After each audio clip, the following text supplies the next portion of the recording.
Assalamualaikum warahmatullahi wabarakatuh. Selamat pagi anak-anak. Tetap semangat dong hari ini. Sebelum Bu Risma memulai pelajaran, mari kita berdoa menurut agama dan kepercayaan masing-masing. Berdoa dimulai.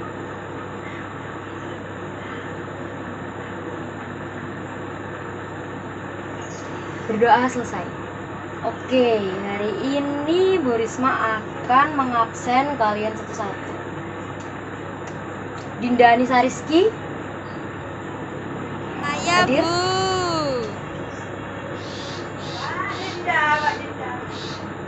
Aditya Rahmanuddin Hadir Bu. Oke. Budiarto Setiawan, Hadir Bu. Lala Yuning Tias, Siap, saya hadir. lalu Kristina Rahmawati, Hadir Bu. Muhammad Hasan Asipti, Hadir Bu. Volbes Frisela, Hadir Bu.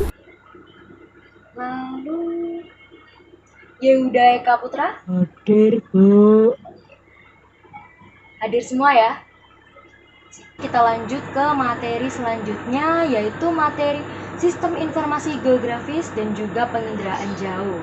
Nah, tujuan dari pembelajaran ini adalah agar nantinya kalian bisa menginterpretasi data dari penginderaan jauh dan juga bisa mengerti tahap-tahap pemrosesan dari sistem informasi geografis.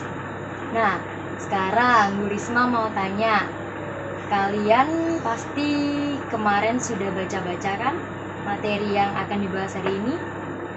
Kalau sudah baca, Bu Risma kasih kuis. Nah, nanti Bu Risma akan kasih tambahan nilai lagi. Apa itu penginderaan jauh? Ada yang bisa jawab?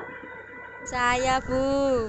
Oke, Dinda Anissa Rizky. Penginderaan jauh adalah ilmu untuk menginterpretasikan objek di permukaan bumi. Benar sekali yang dijelaskan oleh Dinda Anissa Rizky tadi mengenai penginderaan jauh, bahwa penginderaan jauh itu adalah ilmu untuk menginterpretasi objek yang ada di permukaan bumi. Baik, sekarang Bu Risma akan menjelaskan dengan detail mengenai penginderaan jauh dan sistem informasi geografis.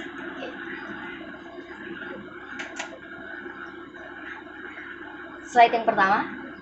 Nah, pengertian penginderaan jauh. Nah, penginderaan jauh itu adalah ilmu seni untuk memperoleh informasi dari objek, daerah maupun fenomena geosfer dengan menganalisis data melalui alat tanpa kontak langsung dengan objek yang ada di permukaan. Itu namanya penginderaan jauh.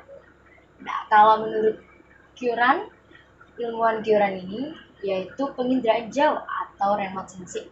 Remote sensing itu adalah penginderaan jauh dengan menggunakan sensor radio elektromagnetik untuk merekam objek yang ada di permukaan bumi, lalu menginterpretasikan dan menghasilkan informasi yang berguna. Maka dengan ini, penginderaan jauh dapat disimpulkan sebagai suatu ilmu atau seni untuk menginterpretasi objek yang ada di permukaan bumi melalui alat tanpa kontak langsung dengan objek itu sendiri, yaitu dengan menggunakan sensor radio elektromagnetik. Nah, itu. Kalau untuk penginderaan jauh juga membutuhkan komponen untuk membantu dalam mengumpulkan data atau informasi untuk diinterpretasi. Nah, ada komponen-komponen penginderaan jauh itu antara lain ada sumber tenaga, wahana, sensor, ada penggunaan data, lalu ada atmosfer, dan juga ada objek itu sendiri. Nah, yang pertama ada sumber tenaga. Nah, kalau kita sebagai manusia, kita membutuhkan sumber tenaga berupa makanan, entah itu protein, entah itu lemak, entah itu karbohidrat, seperti itu. Kalau untuk penginderaan jauh membutuhkan sumber tenaga berupa dua, sumber tenaga aktif dan juga sumber tenaga pasif. Kalau sumber tenaga aktif berasal dari manusia itu sendiri, yaitu ada yang namanya blitz. Blitz. Kalau di kamera kalian sering menggunakan kamera DSLR. Kalau kalian tahu kamera DSLR itu kan ada cahaya yang cerah. Nah, itu namanya blitz. Nah, seperti itu. Nah, kalau sumber tenaga pasif itu berasal dari cahaya matahari. Nah, kalau cahaya matahari tersebut menyinari objek, nah sehingga objek tersebut memantulkan energi sehingga bisa ditangkap oleh sensor. Seperti itu. Kalau yang kedua, ada yang namanya atmosfer. Nah, kalau atmosfer itu ada berguna sebagai perantara atau media sumber tenaga. Nah, biasanya atmosfer ini bisa mempengaruhi sensor radio elektromagnetik. Seperti itu. Kalau ada objek, nah ini objek ini termasuk komponen dari penginderaan jauh. Objek itu adalah kita sebagai objek penginderaan jauh atau sebagai sasaran yang diteliti. Nah, contohnya seperti kita akan meneliti penggunaan lahan. Nah, maka beberapa jenis tutupan lahan tersebut nanti akan diinterpretasi atau akan diteliti oleh penginderaan jauh, seperti itu. Yang keempat, ada yang namanya wahana. Nah, wahana itu apa sih?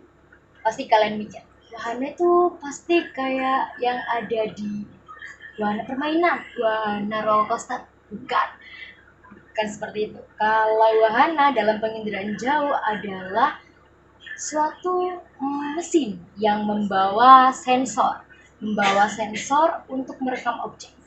Contohnya seperti balon udara. Balon udara juga bisa, pesawat juga bisa. Lalu ada yang namanya satelit. Biasanya orang-orang pada umumnya menggunakan satelit sebagai untuk menginterpretasi citra. Lalu ada penggunaan data. Nah, apa sih penggunaan data itu? Penggunaan data adalah manusia. Manusia sebagai tingkat faktor keberhasilan dari interpretasi indera jara. Nah, jadi semakin besar pengetahuan kita mengenai kunci interpretasi indera jara, maka tingkat keberhasilan dari penerapan indera jara tersebut akan semakin tinggi juga. Jadi, manusialah sebagai faktor penentu keberhasilan dari penerapan indera jara tersebut.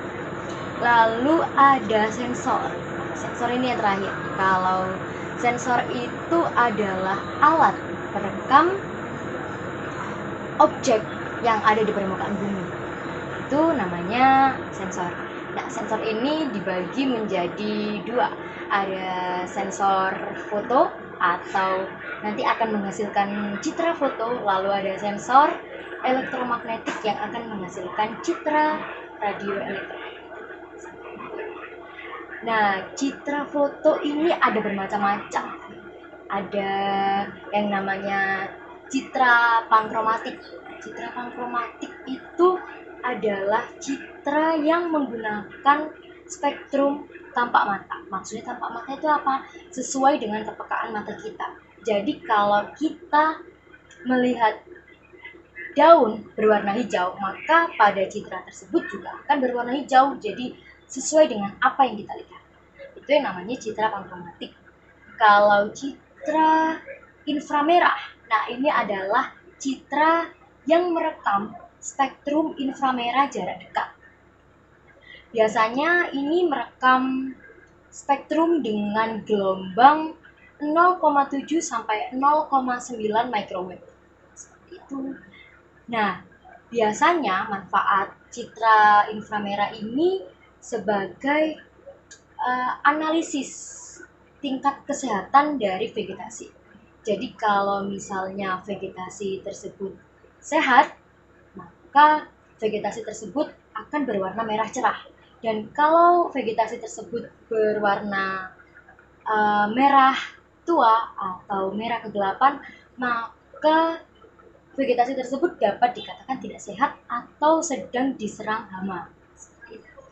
Dan ada yang namanya citra ortokromatik. Nah, citra ortokromatik ini berguna sekali untuk penelitian di daerah pantai karena dia merekam spektrum bisa merekam spektrum pada kedalaman 20 meter juga di perairan. Kalau kalau citra ortokromatik ini merekam dengan spektrum gelombang 0,4 sampai 0,56 microwave. Lalu yang terakhir ada citra ultraviolet. Kalau citra ultraviolet ini biasanya digunakan sebagai analisis tumpahan minyak yang ada di laut. Citra ultraviolet ini merekam spektrum gelombang ultraviolet pada 0,29 sampai 0,4 microwave. Itu adalah citra foto. Ada lagi citra foto, masih mengenai citra foto. Citra foto itu dibedakan juga menjadi 3 berdasarkan letaknya. Maksudnya berdasarkan letaknya itu ada citra dengan direkam pada sisi tegak, sisi condong, dan sisi sangat condong. Kalau merekam dalam sisi tegak, nah ini seperti ini. Kalau dalam sisi tegak ini ada sensornya terletak di sini dan merekamnya seperti ini. Kalau condong itu merekamnya seperti ini. Sekitar 60 derajat. Kalau sangat condong itu merekamnya seperti ini. Hampir 90 derajat. Seperti itu merekamnya. Lalu ada citra elektromagnetik. Nah, kalau citra elektromagnetik ini bekerja pada gelombang radioelektromagnetik. Maksudnya itu dia citra non-foto atau citra radioelektromagnetik merekam spektrum yang jauh lebih luas. Contohnya seperti kalian pernah dengar sinar X-ray. Nah, seperti itu. Itu adalah manfaat dari sensor radioelektromagnetik. Contohnya seperti ini ada citra inframerah thermal. Citra inframerah thermal ini akan merekam objek dengan temperatur lebih dari 0 derajat. Nah, biasanya dimanfaatkan untuk kebakaran hutan. Lalu ada yang namanya citra radar. Kalau citra radar ini bekerja pada sistem aktif. Yang dinamakan sistem aktif itu sebagai sumber tenaga aktif. Jadi memanfaatkan sumber tenaga aktif. Jadi meskipun merekam pada malam hari, objek tersebut pun akan kelihatan. Kalau menggunakan sumber tenaga matahari kan bisa berguna untuk merekam pada siang hari atau pada pagi hari. Kalau menggunakan sumber tenaga aktif, bahkan direkam pada malam hari pun dia juga bisa. Itu adalah fungsi dari citra radar. Lalu untuk menginterpretasi citra, kita mempunyai beberapa kunci interpretasi yang tidak lain adalah rona. Rona ada bayangan, ada asosiasi, ada situs, dan lain-lain. Nah, mari kita bahas. Kalau asosiasi, yang dinamakan asosiasi, seperti pada gambar ini ya, ini adalah gambar jalan raya Jalan Unesa. Di gambar ini ditampakkan kalau asosiasi itu adalah objek yang memiliki kaitan dengan objek lainnya. Nah, di sini Jalan Raya Unesa berasosiasi dengan mobil dan juga pohon. Itu namanya asosiasi. Jadi jalan itu selalu berkaitan dengan mobil atau sepeda motor. Lalu ada yang namanya tekstur. Nah, tekstur ini merupakan frekuensi dari perubahan rona. Nah, jadi kalau misalnya seperti ini pohon ini adalah tekstur yang kasar. Karena pada gambar pohon ini terdapat frekuensi rona gelap dan terang yang tidak merata. Itu namanya tekstur yang kasar. Kalau tekstur yang halus nih seperti ini gambar apa? Lapangan hijau. Lapangan hijau di sini tuh teksturnya halus karena rona yang ada di dalam rona yang diinterpretasikan itu halus. Tidak ada frekuensi gelap dan juga terang yang tidak merata. Lalu ada bayangan. Nah, pada gambar gedung ini kita bisa tahu kalau yang ada bayangannya itu berarti adalah merupakan gedung yang tinggi atau suatu pohon yang tinggi. Kalau di sini diperlihatkan kalau bayangan itu bisa mengukur ketinggian dari suatu benda. Kalau misalnya benda tersebut tidak memiliki bayangan, maka benda tersebut bisa dikatakan rendah atau pendek. Kalau seperti gedung ini, mereka memiliki bayangan yang benar-benar tampak. Lalu selain itu bayangan juga berfungsi sebagai mengukur sudut datangnya matahari, di mana matahari tersebut menyinari objek. Lalu ada yang namanya pola. Nah, ini adalah pola. Pola itu adalah susunan keruangan dari objek yang kita teliti. Biasanya di sini ada perbedaan antara rumah pada kawasan elit dan juga rumah pada kawasan biasa. Rumah dengan pemukiman penduduk yang padat. Nah, kalau rumah elit itu memiliki pola susunan rumah yang benar-benar rapi seperti ini. Ini berjajar dengan rapi. Kalau berbeda dengan pola keruangan pada pemukiman yang padat penduduk, rata-rata polanya tidak rata. Lalu ada bentuk. Bentuk ini bisa mencirikan dengan khas objek yang akan kita teliti, seperti lapangan. Jadi kita bisa mengetahui kalau lapangan itu selalu berbentuk elips. Kalau lapangan kadang ada yang berbentuk elips dan juga ada yang berbentuk kotak. Seperti apa? Kotak itu emang ada? Nah, lalu kalau bentuk seperti letter L, letter H, dan juga letter I, kita bisa mencirikan kalau dia termasuk sekolahan, kawasan sekolahan. Nah, ada yang juga namanya situs.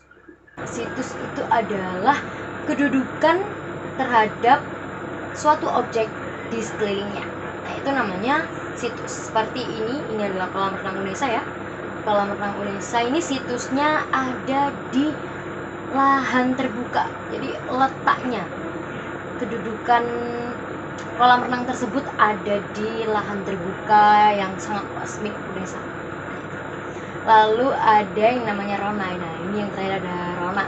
Kalau rona itu adalah tingkat kecerahan objek. Jadi ada yang namanya rona gelap dan juga ada yang namanya rona terang. Kalau rona yang gelap kita bisa lihat seperti ini. Kalau tutupan air itu biasanya ronanya gelap. Nah, ini danau ini adalah rona gelap. Kalau yang di sini ini lahan kering. Lahan kering tersebut memiliki rona yang cerah. Seperti itu. Begitulah. Itu adalah kunci interpretasi dari penginderaan jauh. Selanjutnya kita akan lanjut ke sistem informasi geografis. Nah, sistem informasi geografi itu apa sih?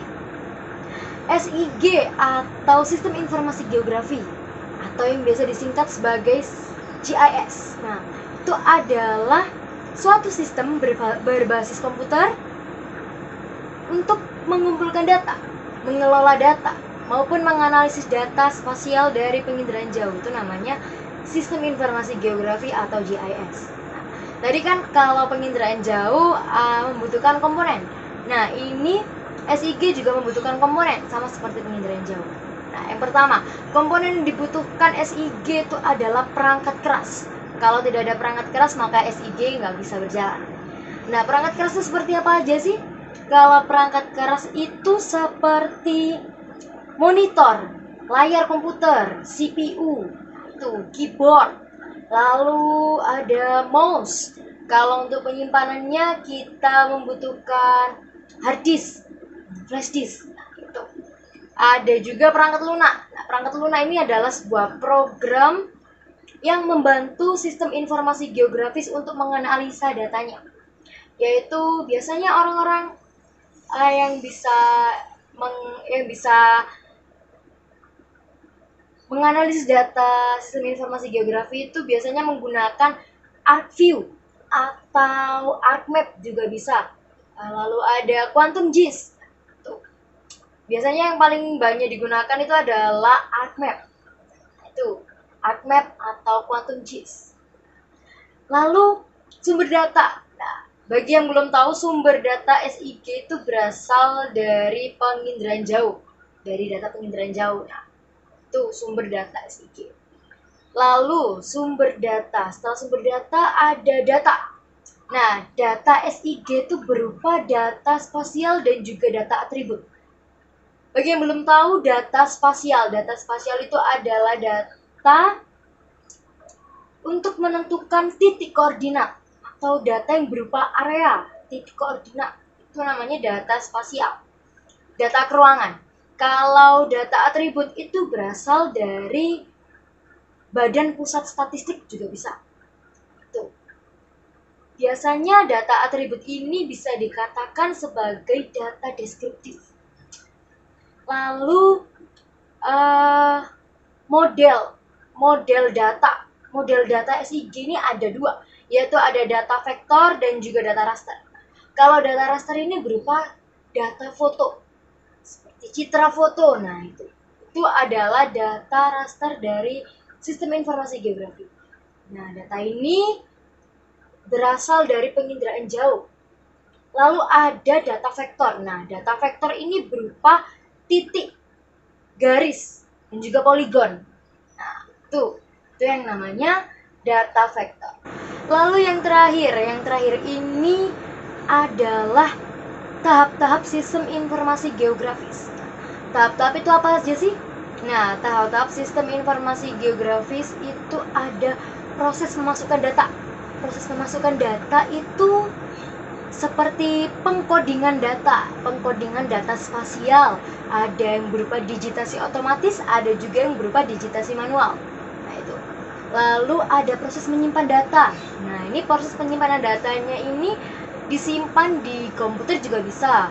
Seperti yang Bu Risma tadi sebutkan, kalau menyimpan data itu juga bisa di hard disk. Tuh. Maka dari itu komponen-komponen yang Bu Risma sebutkan tadi itu benar-benar penting buat sistem informasi geografis. Lalu yang terakhir, tahapnya adalah menyajikan data. Menyajikan datanya berupa peta. Bisa peta tematik, juga bisa peta untuk menganalisis erosi tanah. Seperti itu. Nah, baiklah kalau begitu, karena materi penginderaan jauh dan juga sistem informasi geografi sudah selesai, waktunya Bu Risma akan tes kalian. Nah, di sini kan ada citra foto daerah mana ini? Nah, siapa yang bisa menginterpretasi citra ini dari 1 sampai 4? Kalau ada yang bisa, angkat tangan. Saya, Bu, mau jawab nomor 1. Ya, Budi. Mau nomor berapa? Nomor 1. Oke. Nomor 1. Polanya tidak teratur, soalnya termasuk rumah yang padat permukiman. Teksturnya kasar, soalnya atapnya ada yang gelap, ada juga yang terang. Karena ini adalah pemukiman yang padat penduduk. Karena ini adalah pemukiman yang padat penduduk, maka dari itu polanya tidak teratur. Nah, berbeda dengan perumahan elit. Kalau perumahan elit itu polanya itu teratur, dan juga ini teksturnya kasar karena ada perubahan rona di sini. Nah, ini ada atapnya yang gelap dan juga ada atapnya yang terang. Lalu yang nomor 2 siapa? Saya nomor 2, Bu. Betul. Karena itu jalan, jadi berasosiasi dengan mobil atau sepeda motor dan garis-garis di jalan. Kalau ronanya gelap. Ya, benar sekali. Karena jalan tuh biasanya tuh berasosiasi dengan mobil. Selalu. Karena jalan selalu dilewati oleh mobil dan di sekitar jalan tuh selalu ada pepohonan. Nah, dan juga ini ronanya gelap karena termasuk hanya ada satu rona, yaitu rona gelap karena jalan berwarna hitam. Kalau berwarna putih namanya ronanya rona terang. Ada lagi yang mau jawab? Saya Bu, Ya. jawab nomor 3. Bentuknya kotak, terus bayangannya juga ada, berarti itu adalah gedung yang tinggi. Ya, benar sekali. Jadi gedung ini punya bayangan, jadi termasuk gedung yang tinggi kalau punya bayangan. Kalau tidak punya bayangan berarti ketinggian benda tersebut berarti rendah. Tidak seperti gedung yang tinggi. Nah, dan juga bentuknya kotak. Ada lagi? Izin menjawab, Ya. Bu. Statusnya sungai ada di dekat perumahan yang padat penduduk dan dekat jalanan. Teksturnya halus karena tidak ada perubahan warna pada sungai. Ya, bagus sekali. Nah, ini adalah situs. Situs dari sungai. Situs dari sungai ini adalah di dekat perumahan. Nah, benar sekali. Berarti semuanya udah bisa menginterpretasi itu ya. Baik. Kalau begitu, Bu Risma akan kasih tugas buat kalian. Nah, karena kalian udah bisa, pastinya kalian bisa dong ngerjain. Baik, tugasnya adalah pilihlah 5 citra foto di Google Maps. Bisa di Google Maps, bisa di Google Earth, lalu di screenshot. Nah, setelah itu interpretasikan citra tersebut berdasarkan rona, bayangan, asosiasi, tekstur, situs, bentuk, dan lain-lain. Pokoknya harus lengkap ya. Ukuran juga pakai. Semuanya. Ya, ada rona. Tadi ada apa aja? Rona, tekstur. Lalu ada bayangan. Ada situs, asosiasi. Ya. Baik, Bu Risma akhiri pembelajaran hari ini. Semoga bermanfaat buat kalian semua. Dan jangan lupa tugasnya dikerjakan. Pengumpulannya 1 minggu dari sekarang. Ya. Baiklah, kalau begitu, sebelum menutup pelajaran hari ini, mari kita berdoa menurut agama dan juga kepercayaan masing-masing. Berdoa dimulai.